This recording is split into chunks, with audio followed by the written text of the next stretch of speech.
Existe um reconhecimento na comunicação não violenta de que a gente usa primeiro ela pra gente. Eu primeiro preciso saber reconhecer os meus limites. Primeiro eu preciso entender como que eu tô. Se eu tenho um pavio grandão pra conseguir lidar com essa pessoa dessa maneira, ou se eu tô com um pavio curto, não consigo nem responder. Esse reconhecimento vai fazer muita diferença na qualidade de conexão que eu tenho com meu filho. Ou com as pessoas ao meu redor.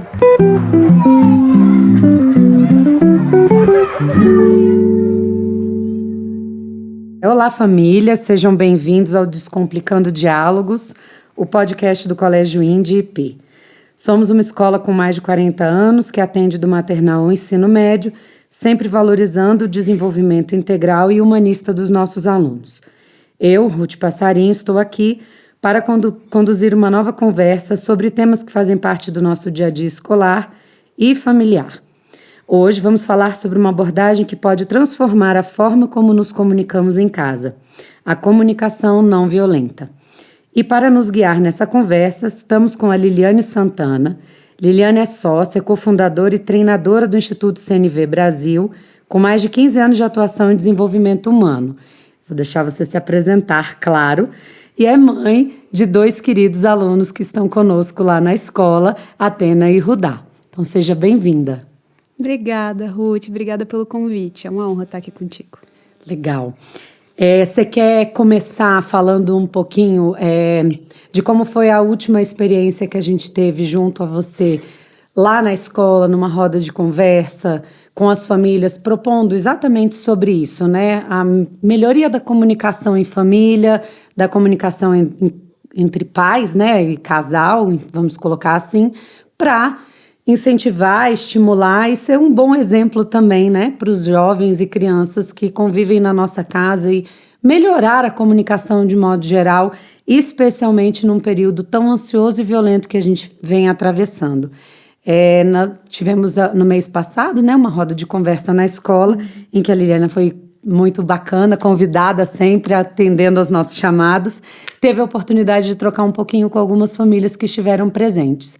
Quer contar um pouquinho pra gente como foi? Foi muito gostoso o espaço com os pais, porque refletiu algo que eu encontro nos corredores. Eu esbarro com alguns colegas e pais de alunos, amigos, né, dos meus filhos, e eu vejo as pessoas falarem, nossa, como é que a gente faz nessa fase? O que a gente faz com o acesso que eles estão tendo às redes sociais agora, a partir de tal idade? E um dos temas que ficou refletindo em cada uma dessas interações que eu tive foi o tema de limites. Como a gente coloca limites? Cuidando ainda da relação, cuidando para que a criança não se afaste, né, da gente, para que não se torne aquele adolescente que quer ir embora, mas que seja aquele adolescente que quer ficar e romper e criar a sua própria identidade, né? Sim.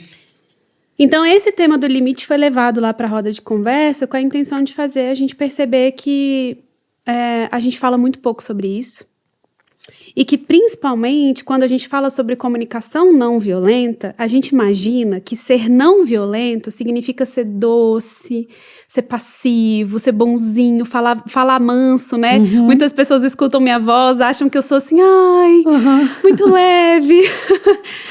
E sim, por um lado, mas por outro tem a firmeza, a necessidade de colocar ali bordas na relação para que a relação seja saudável e para que um outro ser humano, que é quem a gente cuida, né, que são os nossos filhos, se tornem adultos saudáveis, se tornem pessoas que respeitam as necessidades das outras pessoas, mas que respeitam as próprias necessidades. E foi por esse caminho que a gente enveredou. Legal. E é tão importante, né, abrir desde pequenos a possibilidade do diálogo, né, de construção do diálogo. Você falou uma coisa muito importante. Não ser violento não é o oposto, né? Mas é você trilhar um caminho alternativo à não agressão, né, a não impacto que dá, né, numa discussão pesada, porque conversas difíceis vão acontecer ao longo da nossa vida em muitos aspectos, né? E o adolescente tende especialmente nessa fase, ou ele vai ser intenso demais na sua conversa, ou ele não vai querer muito papo. Então é importante entender essas nuances para que a gente não perca a possibilidade dessa construção do diálogo, né? E se a gente faz isso, essa prática desde pequenos com os nossos filhos, é lógico que a gente vai semeando ali um terreno importante para quando eles chegarem nessa fase tão desafiadora para eles consigam entender que esse espaço existe, que a escuta está acompanhada, que as bordas e os limites fazem parte também, são extremamente estruturantes, mas que eles podem ser de forma amorosa, né? Que eu acho que é talvez o maior desafio, porque a gente está envolvido ali emocionalmente, muitas vezes como pais a gente não sabe lidar com aquilo, nunca viveu aquela experiência, e aí a gente também se pega numa situação assim, tá, e agora? Né, para onde eu vou, por onde eu vou.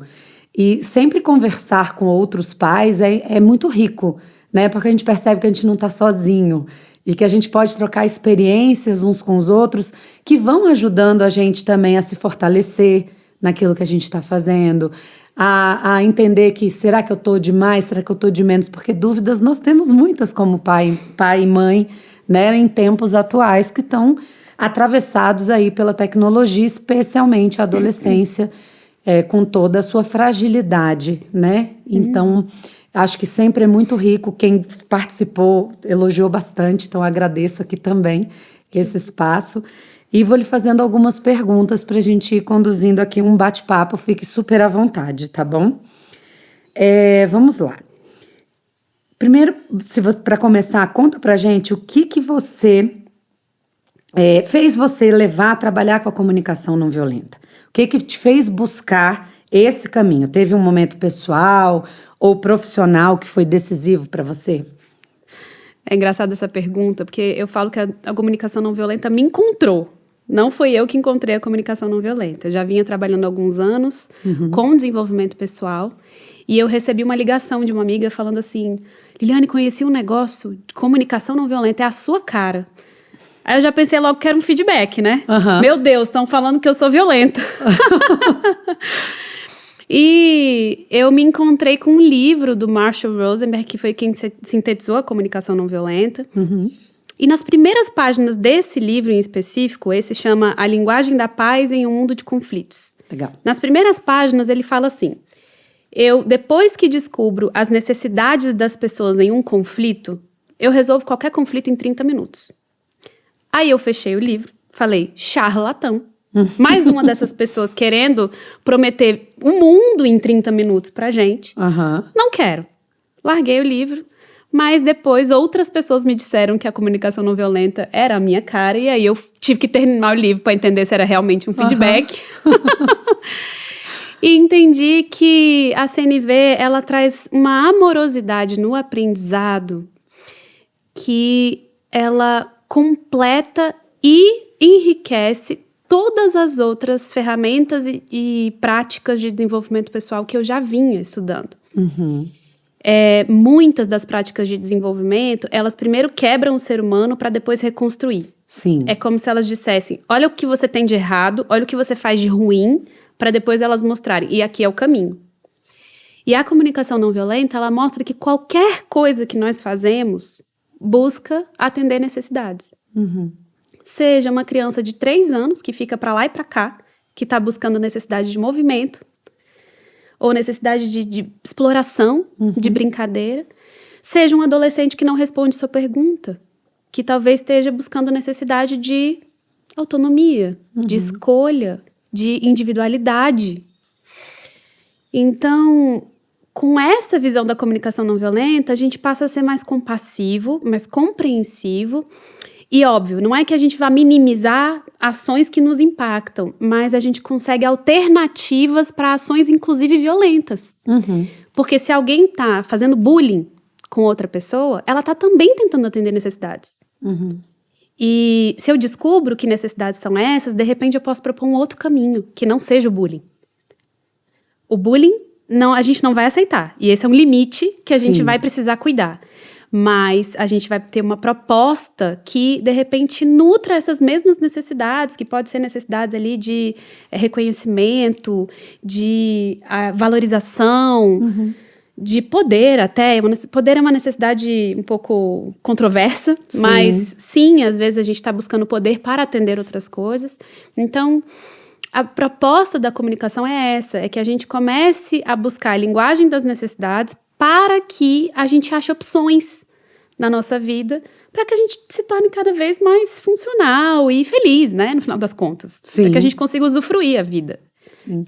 Legal, você acabou respondendo a próxima pergunta que eu ia fazer, e de uma forma muito clara, assim, que é explicar o que é a CNV, né, e como que a gente pode lançar mão dela na vida prática, né, porque não é uma receita de bolo, né, que é diferente quando você falou, né, charlatão, abri o livro ali e falei, não, isso aqui não funciona, né, porque tem muitos recursos que trazem, que funcionam em alguns momentos, né, para algumas pessoas, mas que são muito receitas, que você tem que seguir um passo a passo, que você tem que fazer, e que no momento ali do sentimento mais explosivo, você no momento mais de maior irritação, maior agitação, você não vai conseguir aplicar todos aqueles passos, e aí a coisa já foi, né? Não tem como você resgatar. Então, o que eu acho interessante na comunicação não violenta é isso, assim, que não tem um formato específico, assim, de passo a passo de como você deve fazer, mas tem uma orientação, tem toda uma roupagem que orienta a gente, né?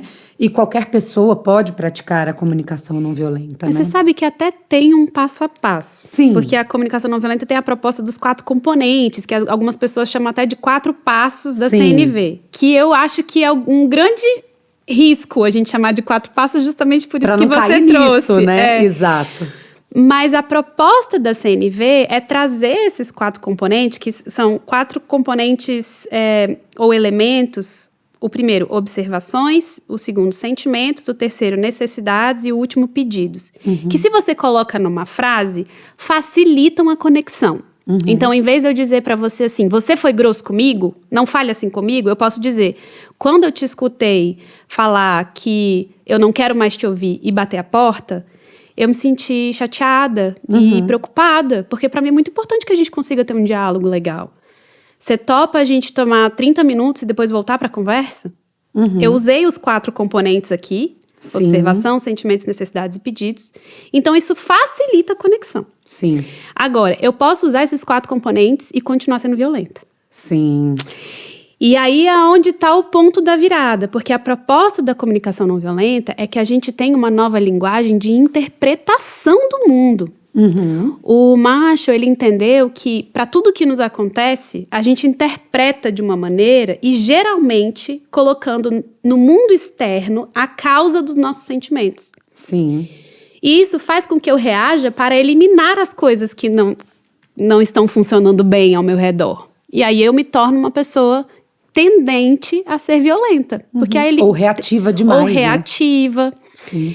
E a proposta é que a linguagem interna nossa seja para identificar de por que aquilo me afeta.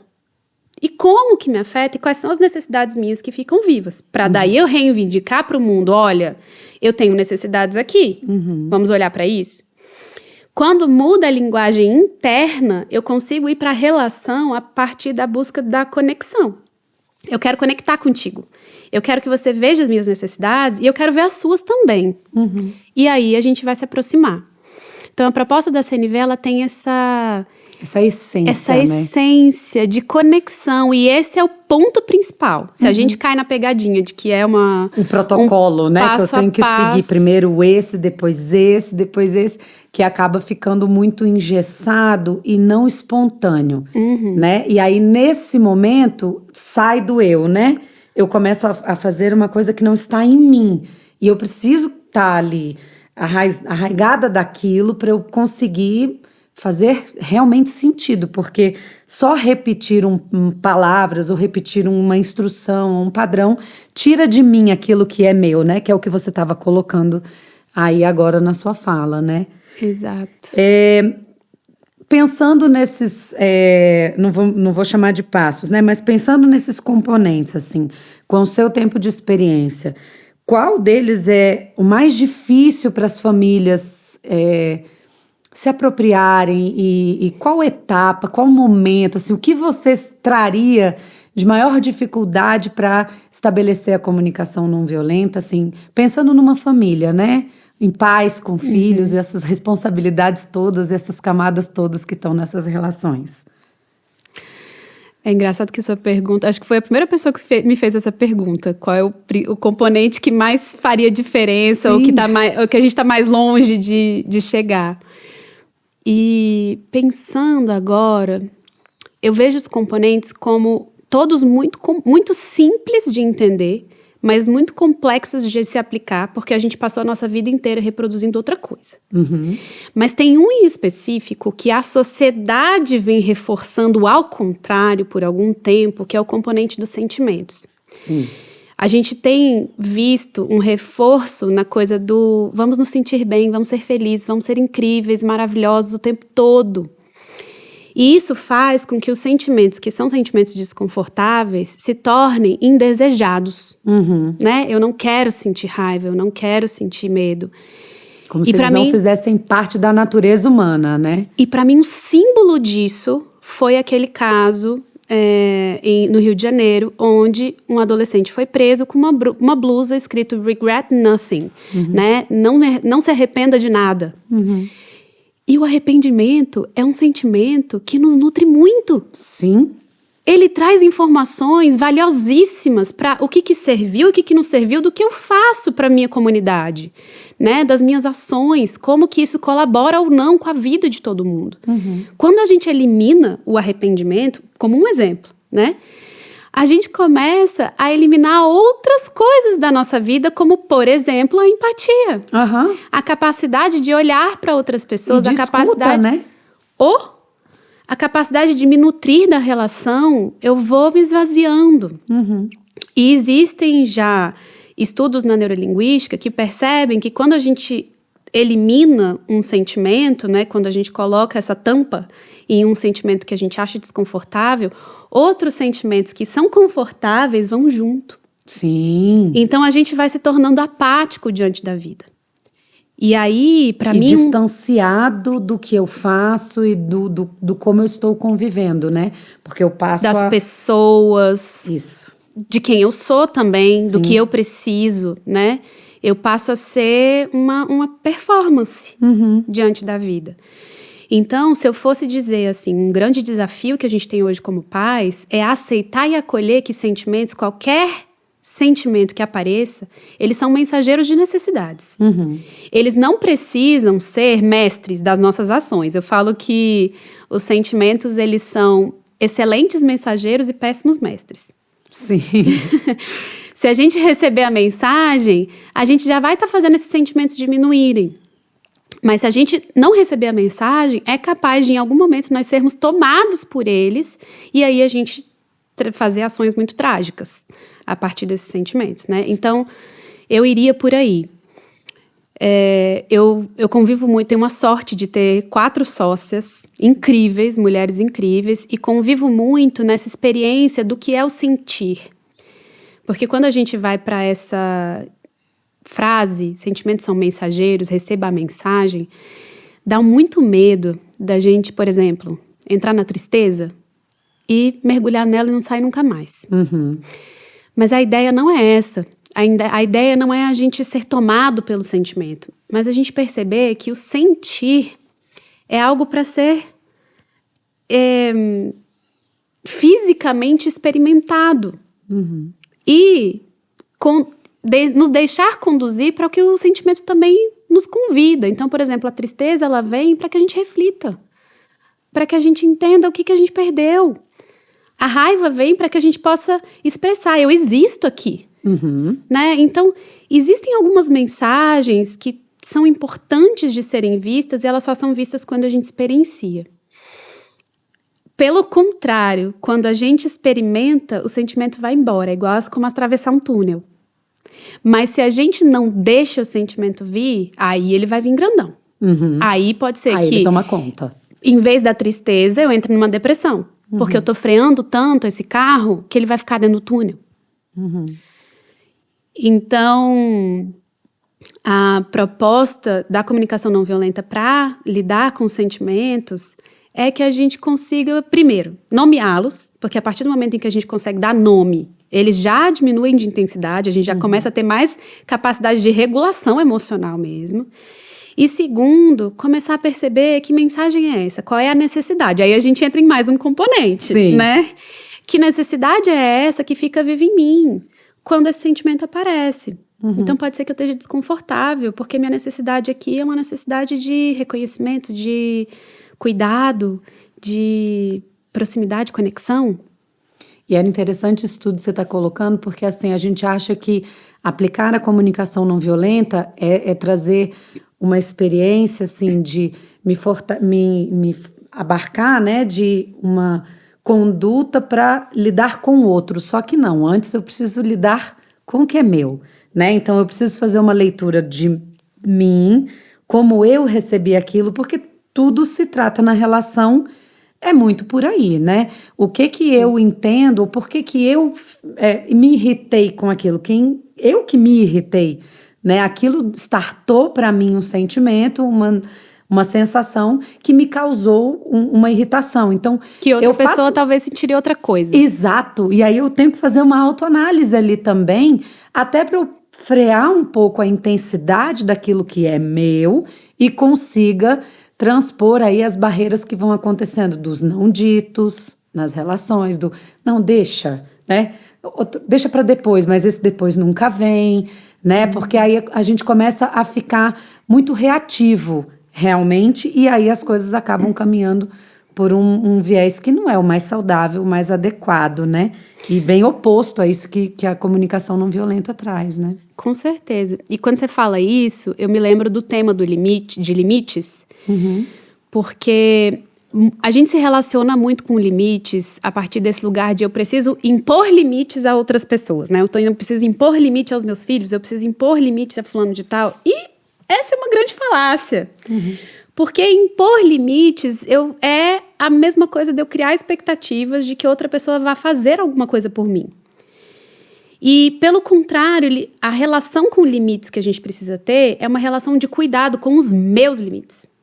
Como que eu cuido dos meus limites? Por exemplo, numa ligação, se uma pessoa começa a falar numa altura de voz comigo que eu não gostaria de seguir, eu posso dizer, olha, eu prefiro seguir essa conversa de uma outra maneira. Se continuar assim, eu vou desligar a ligação. Eu tô cuidando do meu limite. Sim. Mas eu não tô dizendo pra outra pessoa o que ela vai fazer. E aí há uma diferença entre limite e exigência. Se eu digo, você precisa falar mais baixo comigo, isso é uma exigência. Eu tô falando o que ela vai ter que fazer.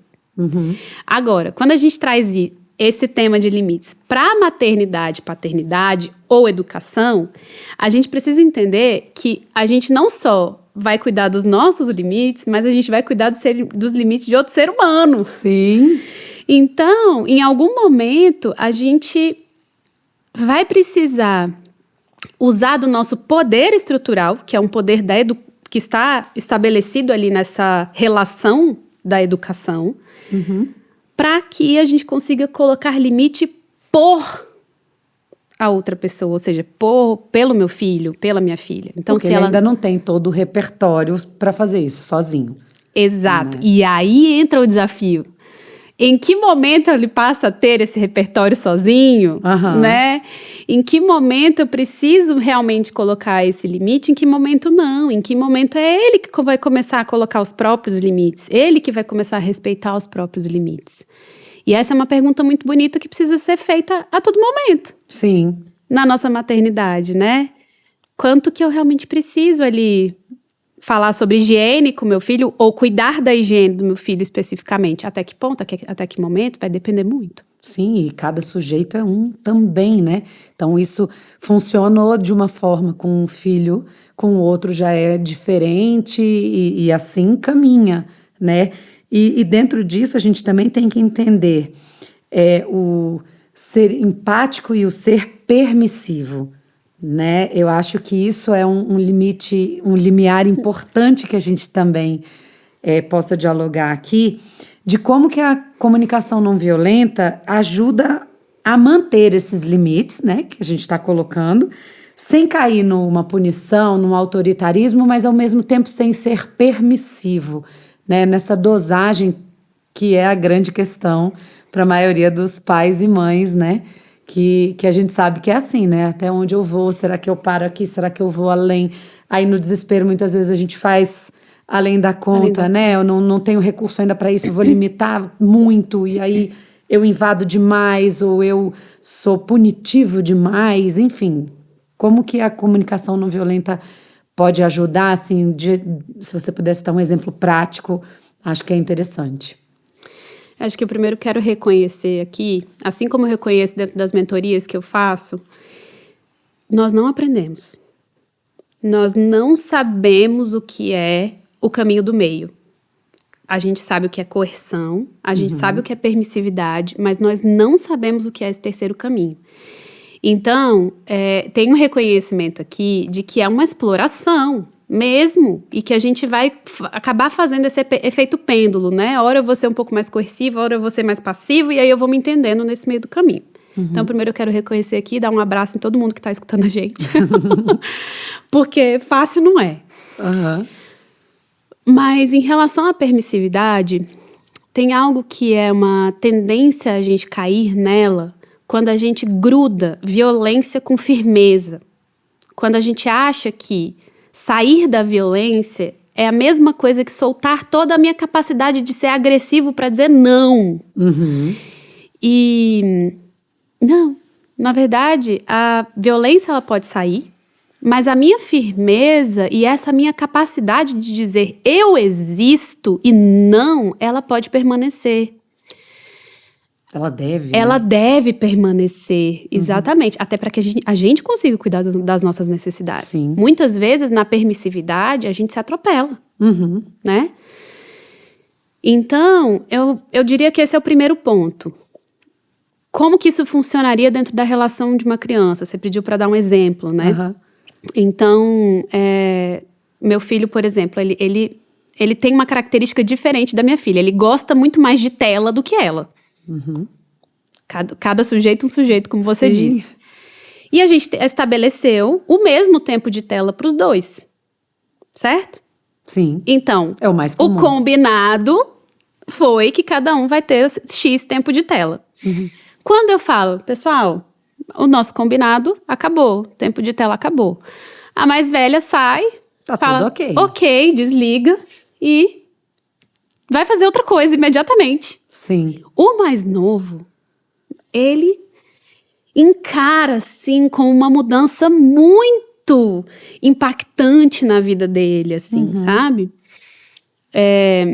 E nesse momento, a permissividade seria eu dizer, então tá bom, filho, então vá. Então fique mais na tela. É natural isso também. Óbvio, porque eu vejo aquela criatura ali, mãe, por favor, né? Óbvio, eu tenho a tendência. E às vezes é mais fácil, né? Vamos combinar? Sim.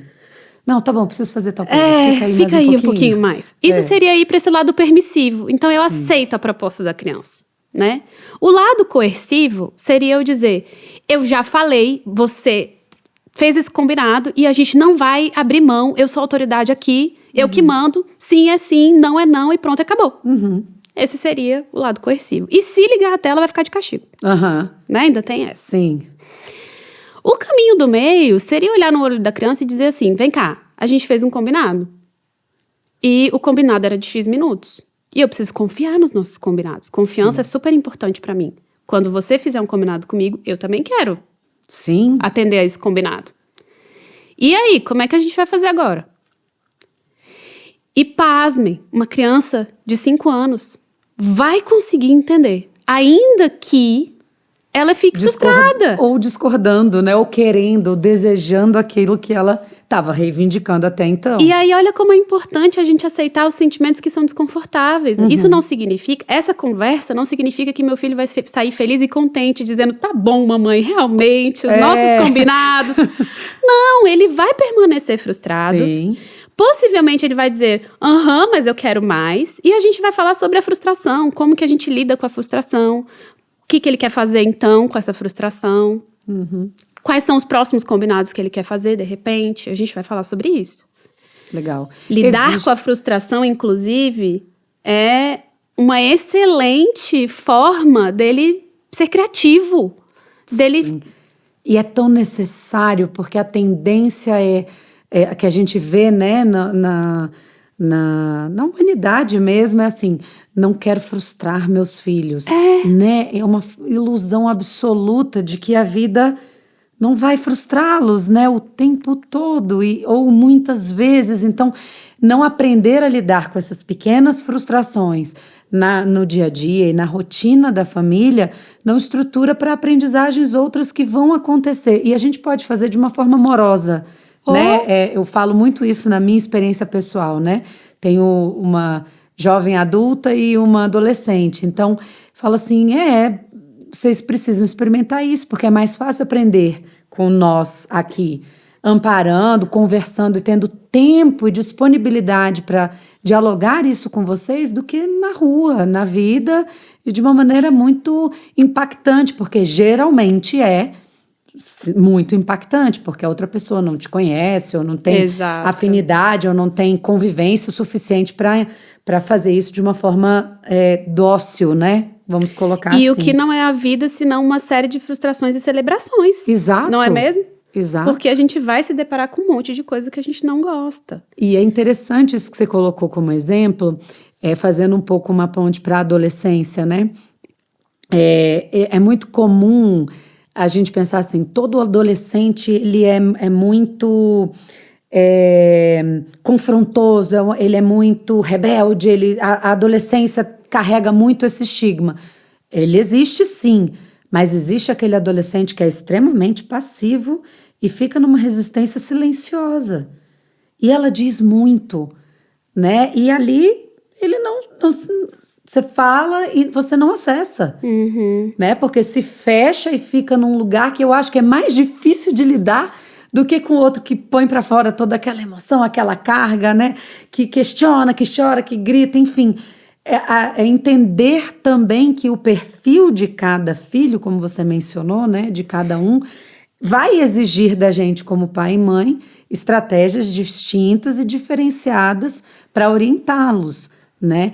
E para isso tudo a gente precisa de tempo, né? E não precisa ser um tempo em quantidade de horas, né? Porque a vida é muito corrida também.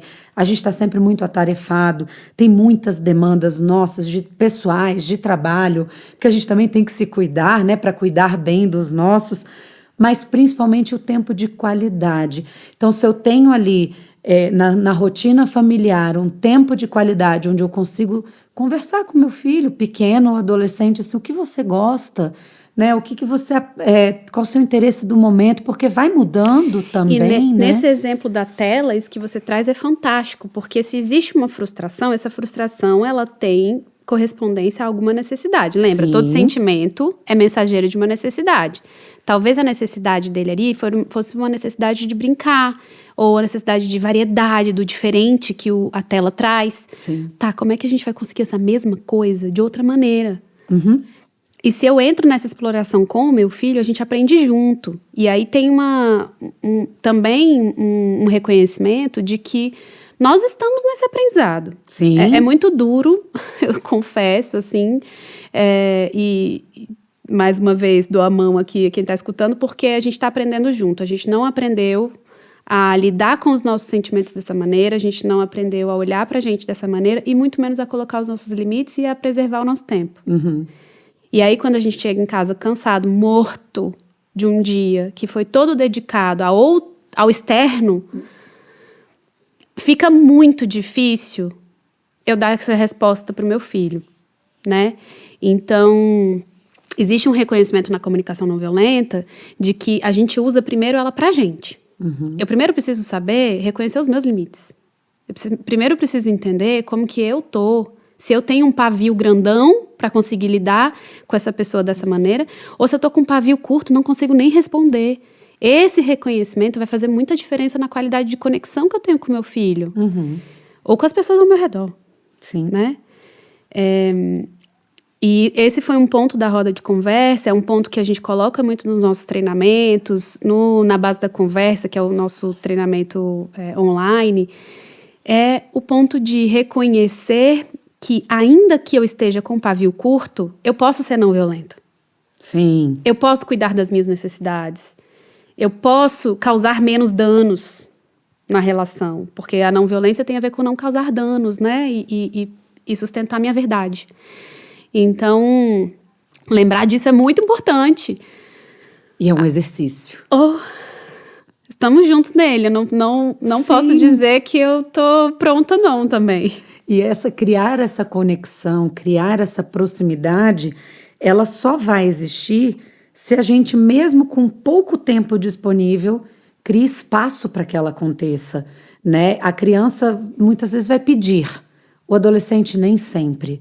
E aí é que a gente precisa e deve, né, construir enquanto infância. E isso para chegar na adolescência de uma forma mais conectada e mais engajada nessa relação parental, mas ao mesmo tempo não está perdido. Se não foi criado antes porque não foi possível, e entendo que a gente faça o melhor possível com os recursos que a gente tem a cada momento e a cada etapa na vida, é possível fazer agora, né? E se conectar com esse adolescente, porque ele também tem muitas necessidades a serem atendidas. A gente tem a tendência de achar que a criança pequena precisa de mais assistência, tanto no dia a dia, né, nos afazeres da vida, quanto necessidades emocionais mais importantes a serem atendidas. Mas muitas vezes na adolescência é uma fase crucial para isso também, porque é impressionante, cada um que senta, né, quando nos procura lá na coordenação, que a gente estava conversando há pouco sobre isso, que vem e fala e traz uma demanda e traz uma coisa,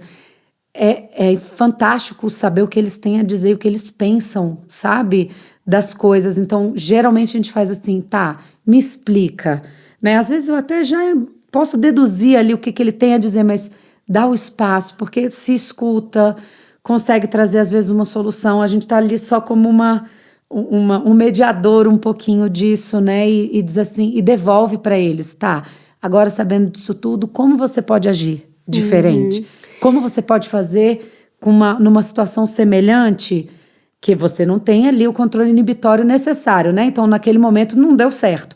Mas o que você pode fazer com essa experiência para, na próxima, você fazer diferente para se cuidar, né, para os seus limites, e para que não crie um problema para os outros também, né, numa reação muito explosiva ou uma discussão, ou às vezes até uma agressão física que pode acontecer, né? E sabe uma coisa que a gente acaba repetindo, que nos afasta nesse momento? A gente entra naquela falácia da autoridade.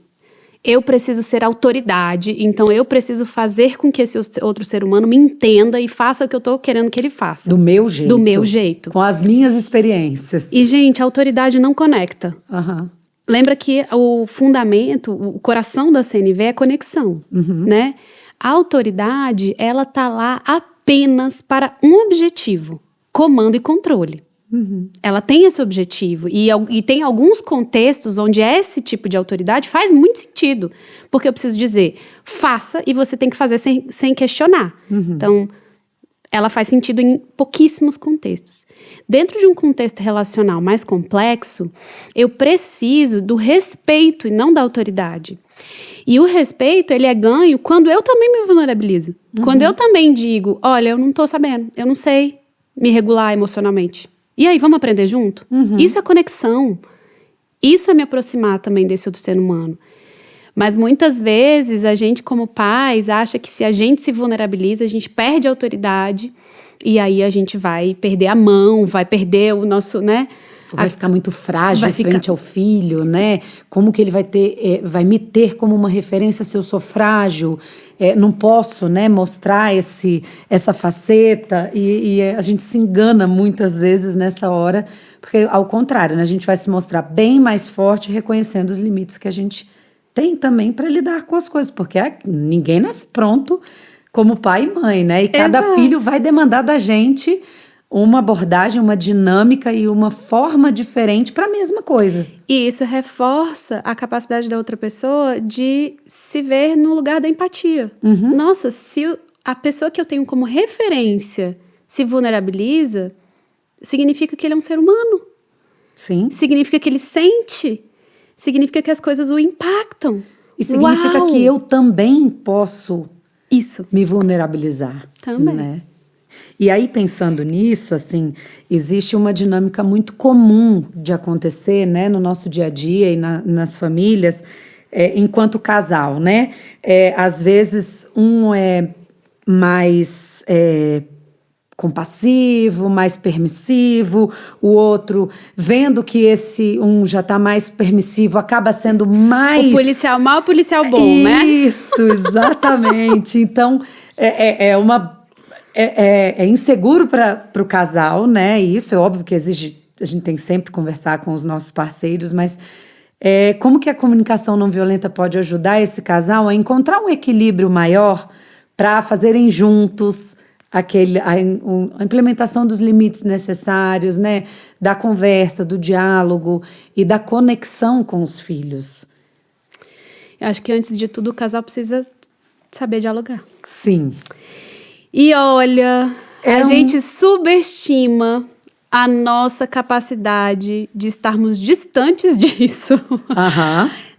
É impressionante como a forma como nós fomos criados, ela não foi conduzida para o diálogo. Ela foi conduzida para o combate, para quem vence. E isso faz com que dentro de um relacionamento a gente acabe reforçando essa dinâmica, quem vence, quem não. E na discussão de como a gente cria os nossos filhos, tudo vai se repetir, né? Então pode ser que alguém ali fique na calada, dizendo, eu sei que aquela pessoa não se importa muito com isso, mas eu vou continuar fazendo.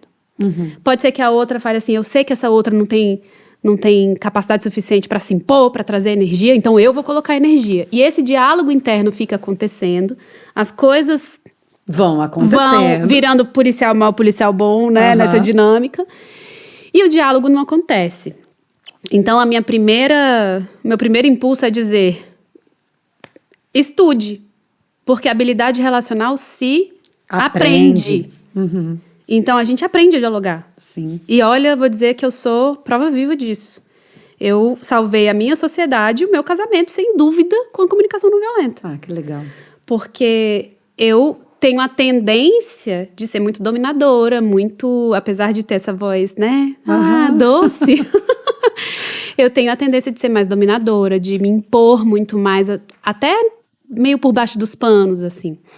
E ocupar esse espaço que acaba sendo da outra pessoa. E a comunicação não violenta me ajudou a perceber quais eram as minhas necessidades e as necessidades das outras pessoas para contrabalancear isso e para conseguir fazer com que a convivência fosse uma convivência de construção e não de disputa. Então, assim, aí fazendo meu jabá aqui, se você quiser esse caminho também, vem fazer aula com a gente. Inclusive, a gente vai agora lançar no Na Base da Conversa uma trilha só para relacionamentos amorosos. Que ótimo. Porque a gente acredita muito nisso, que o relacionamento amoroso é um grande laboratório para a gente conseguir se desenvolver como pessoas que dialogam de verdade, né? Então, fica o convite para todo mundo. E é muito interessante porque tem muito recurso para isso, né? A gente tem como se estudar e ler e consumir dentro desse universo todo que a comunicação não violenta traz, né? Fontes seguras de referência para eu ter um autoconhecimento mínimo para juntos a gente mudar o que não está funcionando. Porque, obviamente, tem sofrimento para o casal e para a família, né? Óbvio. Assim, se não está alinhado, a coisa vai desandar em algum momento, né? E a tendência é essa, né? Quem vai estar com a razão?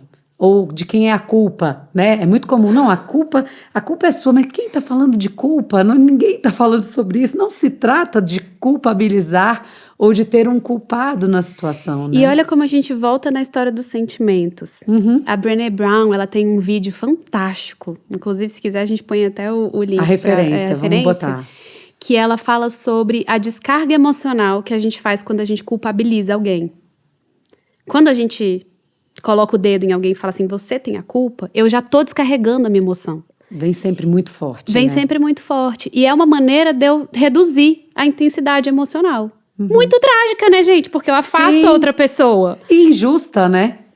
E aí, o que ela traz é que essa descarga emocional, ela distancia a gente da autorresponsabilidade, da gente perceber que quando as coisas nos afetam, quando a gente se emociona, é porque alguma coisa é muito importante pra gente. Então, em vez da gente dizer, porque você nunca fala o que as crianças têm que fazer, você nunca faz de manhã a rotina das crianças, em vez de eu falar isso, eu posso dizer, olha, eu tô me percebendo aqui precisando de apoio, eu tô me percebendo sozinha e querendo muito compartilhar as tarefas. Queria saber se a gente pode conversar sobre isso. Eu me responsabilizo sobre o que é importante pra mim, percebe? E não necessariamente deposito só na outra pessoa a expectativa de que isso seja atendido. Eu falo muito que uma excelente solução para o problema da louça é a lava-louça. Porque, às vezes, não sou nem eu nem você que vamos lavar a louça. A gente vai decidir um terceiro caminho. E se você tem essa possibilidade de ter uma lava-louça, benza a Deus. Se não, de repente vai ser outras estratégias. Sim. A ideia é lembrar que não é só A ou B. É que a gente é muito criativo como ser humano para pensar em diferentes possibilidades de solução de uma coisa que é sempre guerra, sabe? Em casa. E é interessante isso que você colocou, porque assim, a tendência é a gente convocar o outro a fazer alguma coisa, achando que a ação ou não ação dele está nos invalidando, né? Nessa relação parental aí, por exemplo, de enquanto pais, né, casal com os filhos. Então, não, você está fazendo isso, toda vez que você faz isso, você me desautoriza. Peraí, mas eu não estou fazendo nada para te desautorizar. Você volta para a necessidade que você falou que precisa ser atendida, porque vem de uma experiência assim, eu vou usar os recursos que eu tenho frente às experiências que eu vivi, né? Então, eu preciso me entender primeiro para eu poder acolher o outro, para eu poder orientar o outro ou dizer assim, agora eu não consigo te dar uma resposta. Isso é tão nobre também, né?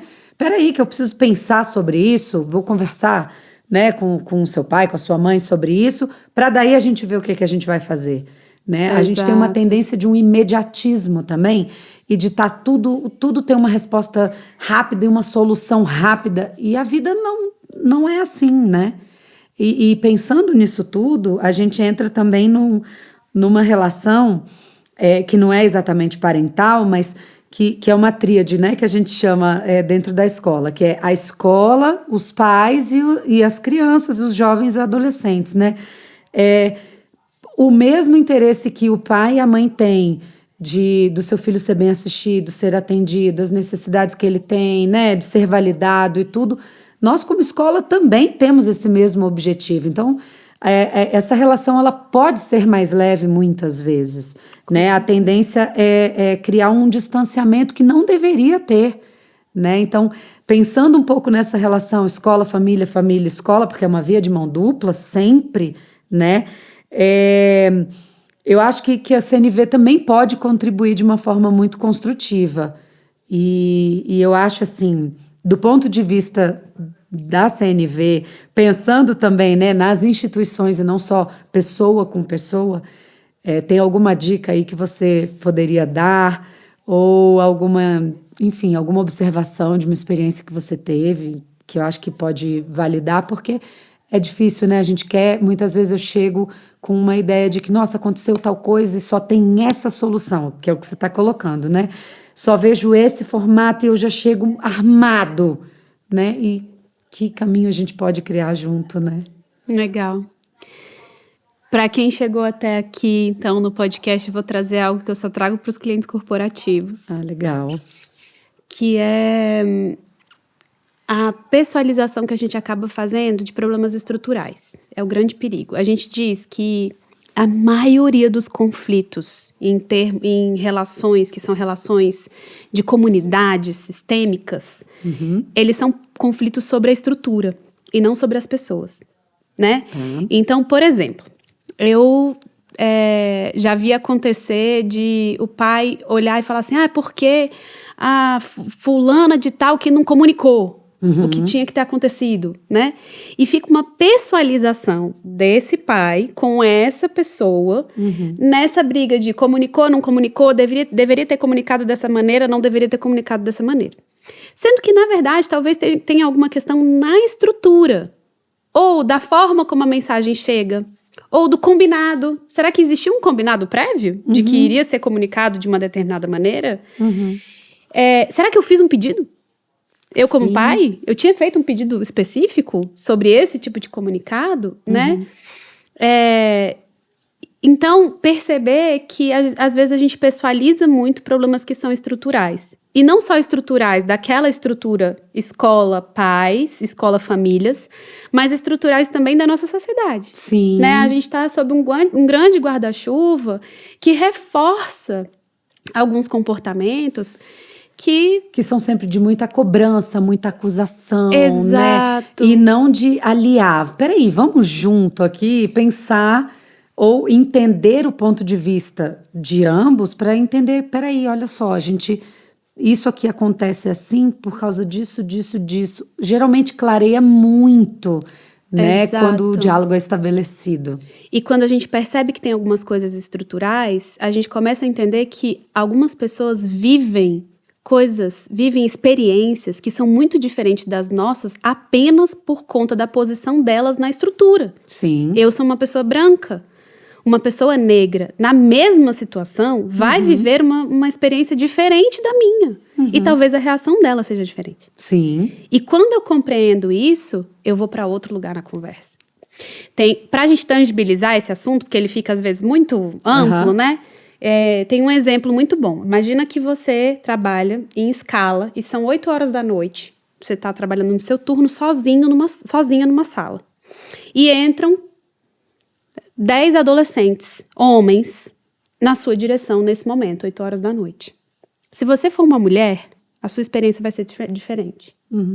Se você tiver uma condição social diferente desses adolescentes, a sua experiência vai ser diferente.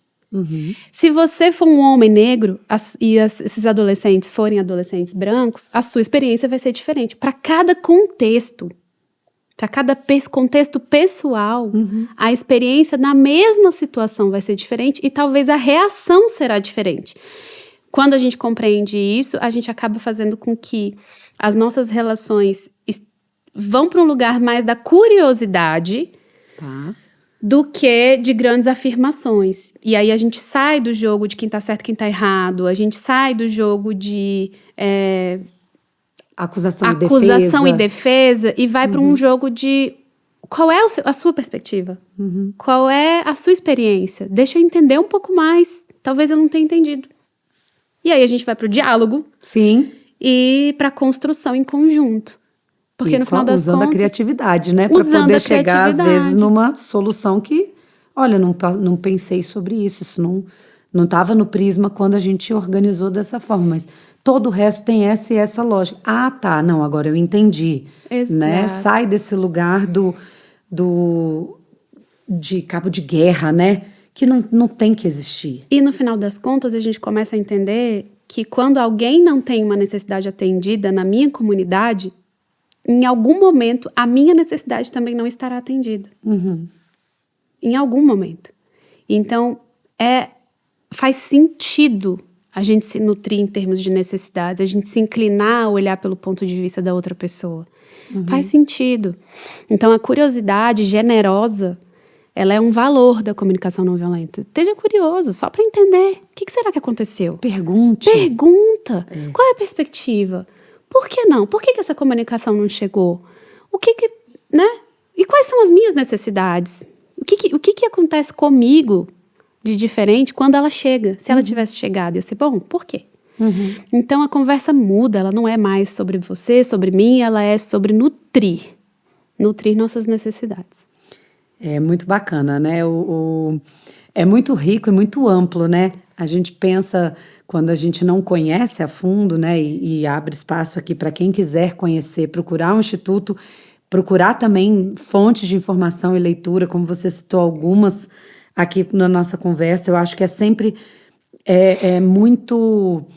um recurso muito valioso, porque a gente aprende sempre do ponto de partida e daquilo que a gente pode fazer diferente. Se é melhor ou pior, a gente vai saber depois. Mas se eu puder fazer diferente, eu já estou saindo do óbvio, eu já estou parando de repetir um padrão, né, que às vezes não historicamente não é positivo, né, nas relações humanas. Então, é sempre muito importante. Assim, às vezes é um movimento pequeno que a gente começa. Daqui a pouco a gente vai conhecendo mais, vai se aprofundando mais, e aquilo vai fazendo mais sentido, vai entrando na nossa dinâmica, né, na nossa rotina, e vai ganhando cada vez mais espaço para isso, e outros andares vão se alcançando aí nesse crescimento, né? E sabe uma coisa, Ruth? A gente se relacionou por muito tempo com as habilidades relacionais como secundárias, né? Porque as habilidades técnicas sempre foram muito importantes pra gente, para que a gente conseguisse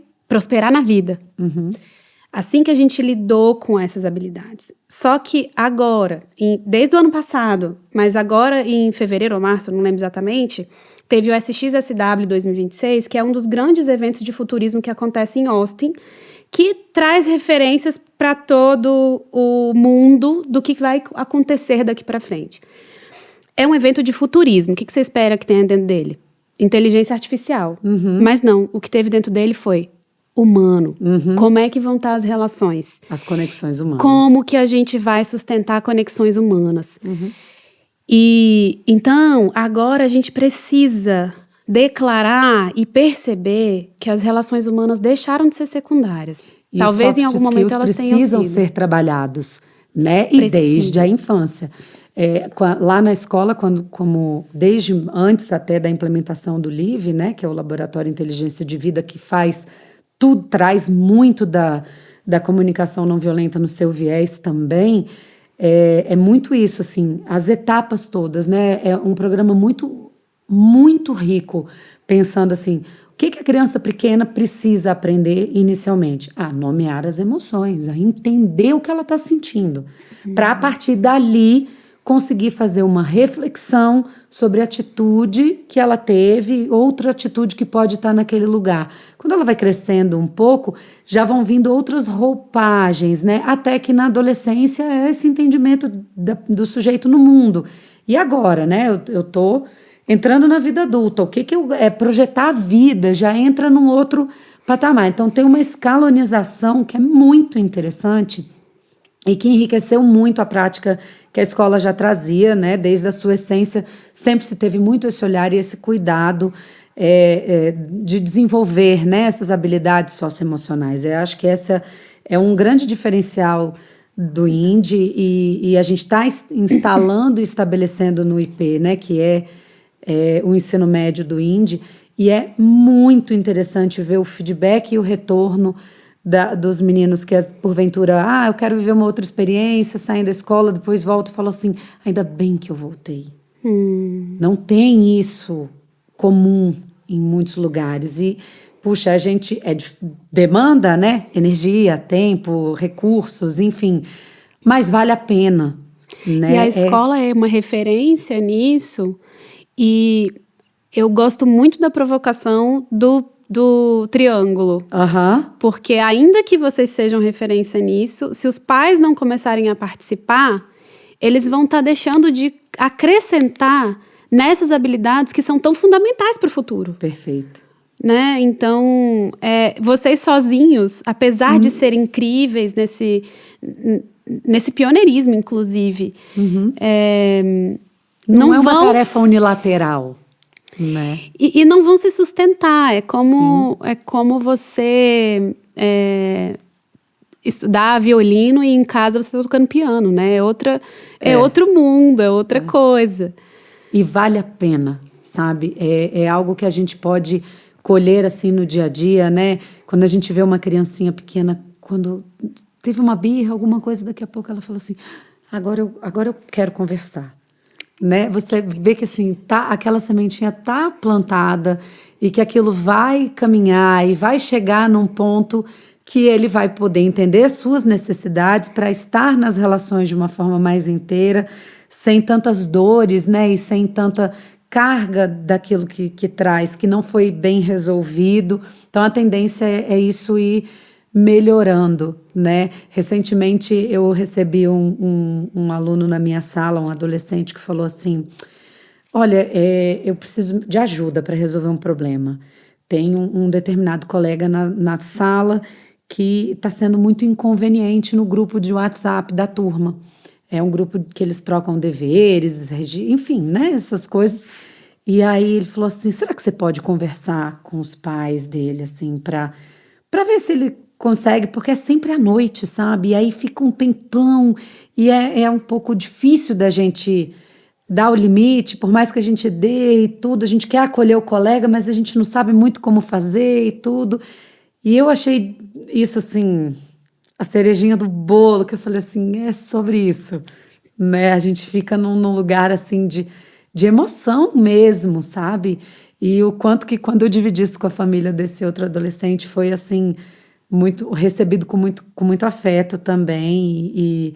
E aí a coisa caminhou, depois eu perguntei, e aí, mudou alguma coisa? Não, melhorou muito, obrigado e tudo. Então é nesse nível que a gente quer que a coisa chegue, sabe?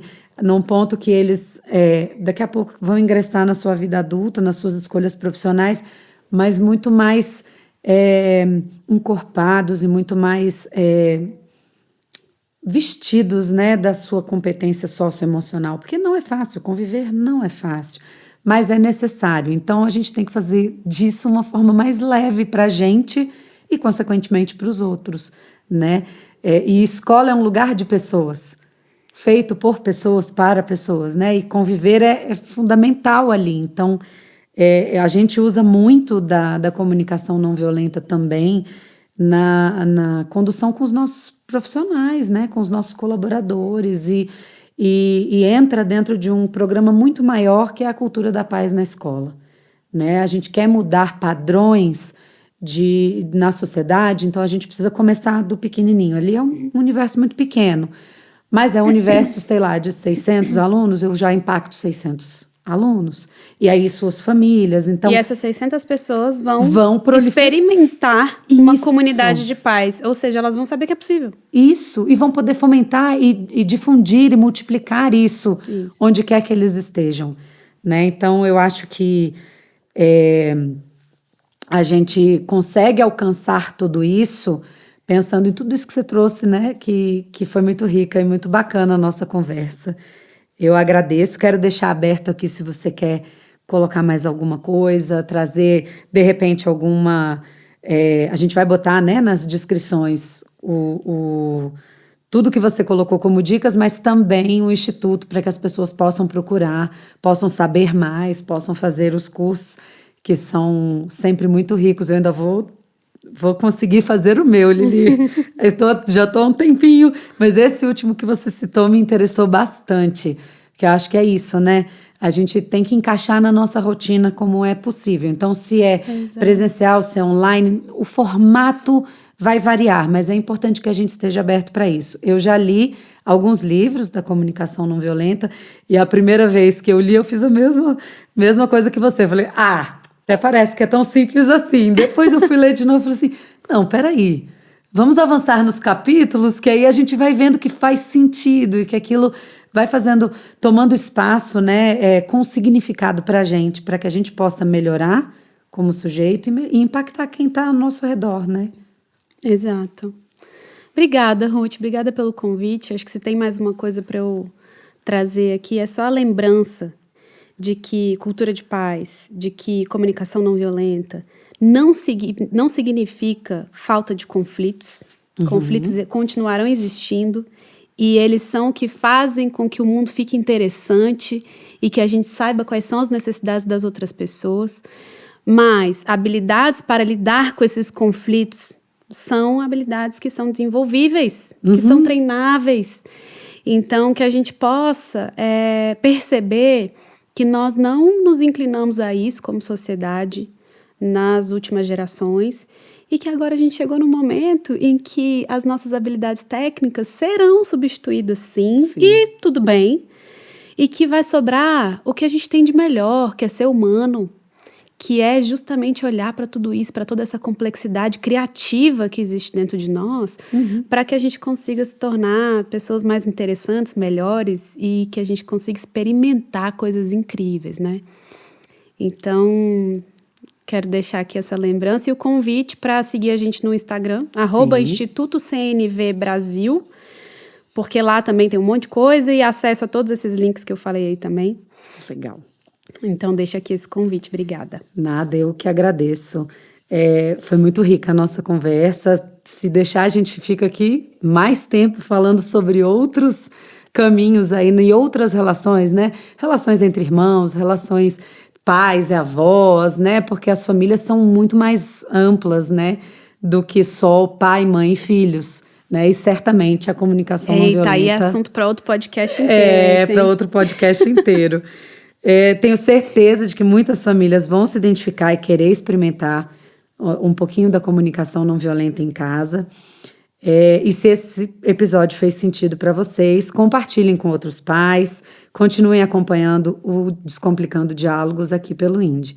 Obrigada e até a próxima. E se você chegou até aqui, manda uma mensagem lá no nosso Instagram e diz que você veio por esse podcast que a gente vai te dar um desconto em qualquer um dos nossos treinamentos. Pô, coisa boa! Obrigada! Excelente!